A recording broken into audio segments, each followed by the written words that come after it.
Assalamualaikum warahmatullahi wabarakatuh. Saya Sidki Haidar. Kali ini kita akan membahas tentang teks prosedur. Jadi, apa itu teks prosedur? Teks prosedur adalah sebuah teks yang berisi tentang langkah-langkah atau tahapan-tahapan dalam melakukan sesuatu atau menyajikan sesuatu secara berurutan. Lalu, apa ciri-cirinya? Ciri-cirinya ada 4. Yang pertama, teks prosedur menggunakan pola kalimat imperatif atau kalimat perintah. Yang kedua, teks prosedur menggunakan kalimat larangan atau saran. Yang ketiga, menggunakan kata satuan ukuran. Dan yang terakhir, menggunakan kelompok kata dengan batasan yang jelas. Cukup bisa dipahami, bukan? Mari kita lanjutkan.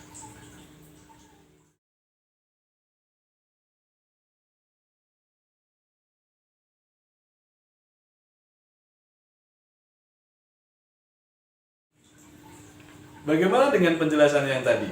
Cukup jelas, bukan? Selanjutnya kita akan membahas tentang struktur teks prosedur. Jadi, bagaimana bentuk struktur teks prosedur? Ini dia. Nah, kita dapat melihat bahwa strukturnya terdiri dari 4 unsur. Yang pertama adalah tujuan. Yang kedua adalah bahan dan alat. Yang ketiga adalah langkah-langkah. Dan yang keempat adalah simpulan. Untuk lebih jelasnya, mari kita lihat contoh berikut ini.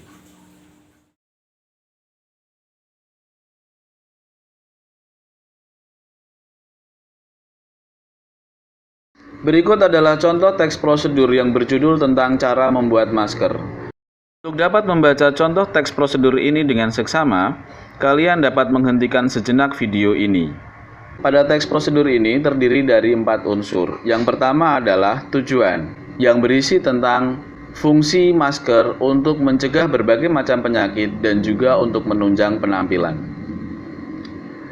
Pada bagian kedua, berisi tentang alat dan bahan, yang merupakan hal-hal yang dibutuhkan untuk membuat masker. Pada bagian ketiga, berisi tentang langkah-langkah atau tahapan-tahapan dalam membuat masker. Bagian keempat atau merupakan bagian terakhir adalah penutup yang berisi tentang motivasi agar pembaca mengikuti dan mencoba membuat masker sendiri. Sebagai catatan, struktur utama teks prosedur adalah tujuan dan langkah-langkah. Struktur pada bagian bahan dan alat bersifat opsional, jadi boleh tidak disertakan. Struktur pada bagian penutup merupakan ucapan atau pemberian semangat. Bagian ini juga bersifat opsional atau boleh tidak disertakan. Selanjutnya kita akan membahas tentang aspek kebahasaan pada teks prosedur. Aspek bahasa teks prosedur yang pertama adalah menggunakan kalimat perintah. Kalimat perintah ditandai dengan kata-kata perintah seperti siapkan, buatlah, potonglah, dan seterusnya. Pada contoh sebelumnya, kalimat perintahnya adalah sebagai berikut. Aspek kebahasaan yang kedua yaitu menggunakan konjungsi pengurutan waktu. Konjungsi adalah kata hubung yang menghubungkan antar klausa atau kalimat. Contoh dari konjungsi pengurutan waktu antara lain lalu, kemudian, setelah, selanjutnya, dan seterusnya. Pada contoh sebelumnya, konjungsi pengurutan waktu ditunjukkan pada kalimat berikut. Aspek bahasa berikutnya adalah menggunakan kata bilangan. Kata bilangan terdiri dari 2 macam.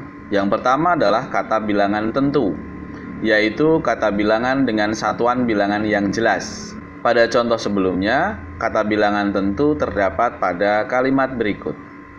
Kata bilangan yang kedua adalah kata bilangan tidak tentu, yaitu kata bilangan dengan satuan bilangan yang bersifat perkiraan. Pada contoh sebelumnya, kata bilangan tidak tentu terdapat pada kalimat berikut. Aspek bahasa berikutnya adalah menggunakan kata keterangan. Kata keterangan terdiri dari 3 macam. Yang pertama adalah kata keterangan alat yang dapat dilihat pada contoh kalimat berikut ini. Yang kedua adalah kata keterangan cara, dapat dilihat pada contoh kalimat berikut ini.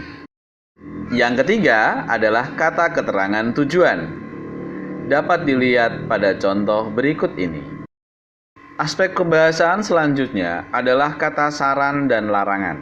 Kata saran merupakan kata anjuran. Pada contoh sebelumnya, kata saran terdapat pada kalimat berikut ini. Larangan, pada contoh sebelumnya, kata larangan terdapat pada kalimat berikut ini.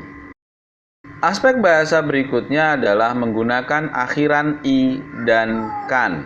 Untuk melihat akhiran i dan kan, kalian bisa melihat kata dasarnya. Contohnya, siapkan berasal dari kata siap ditambah akhiran kan. Satukan berasal dari kata satu ditambah akhiran kan. Hiasi berasal dari kata hias ditambah akhiran i. Aspek bahasa yang terakhir adalah penggunaan kriteria atau batasan. Perbedaan antara tanpa batasan dengan batasan, contohnya adalah tanpa batasan, contohnya angkat kaki kanan. Dengan batasan, contohnya angkat kaki kanan setinggi lutut. Batasannya terlihat pada kata setinggi lutut.